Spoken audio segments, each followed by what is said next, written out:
വീട്ടിൽ വിളിച്ചാ എന്താ വർത്താനം? ഇവിടുത്തെ യുദ്ധം വീട്ടിലെ അടുക്കളയിൽ വരെ എത്തി. പണ്ട് ഉമ്മ ഒഴിവാക്കിയ ഇൻഡക്ഷനൊക്കെ വീണ്ടും പൊടി കെട്ടി എടുത്തിട്ടുണ്ട്. അല്ല എന്താ നിങ്ങളെ പാട്? വീട്ടിൽ നിന്ന് വിളിച്ചിട്ട് ഇടങ്ങേറാ.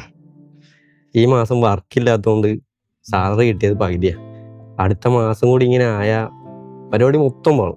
ലോൺ EMI ഒക്കെ ഉള്ള എല്ലാവരും അവസ്ഥ തന്നെയാണ്. വീട്ടിൽ നിന്ന് ഉമ്മ വിളിച്ചിട്ട് തിരിച്ചു വരാൻ പറഞ്ഞു ഭയങ്കര തൊല്ലാണ്.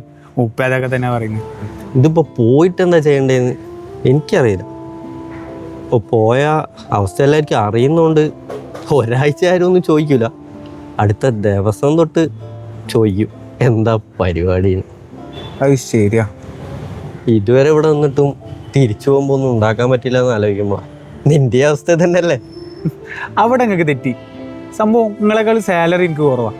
പക്ഷേ ഞാൻ SIP ചെയ്തു തുടങ്ങിയിരുന്നു. അത്യാവശ്യം ട്രേഡിംഗ് ഒക്കെ പഠിച്ച് ചെയ്യുന്നതുകൊണ്ട് മോശമല്ലാത്ത സേവിങ്സ് ഉണ്ട്. ഇനി നാട്ടിൽ പോയാലും പ്രശ്നമൊന്നുമില്ല. ട്രേഡിംഗ് ഒക്കെ ചെയ്ത് ഞാൻ പിടിച്ചേക്കും. ഇവിടെ കള്ള ഹിമാറെ ഇതിനെപ്പറ്റി ഒരു കാര്യം നീ എന്നോട് പറഞ്ഞിട്ടില്ലല്ലോ. ഇല്ലല്ലോ. പിടക്കണ്ട, ഇനി തുടങ്ങിയാലും മതി. എല്ലാത്തിനും അതിൻ്റെതായ സമയമുണ്ട്.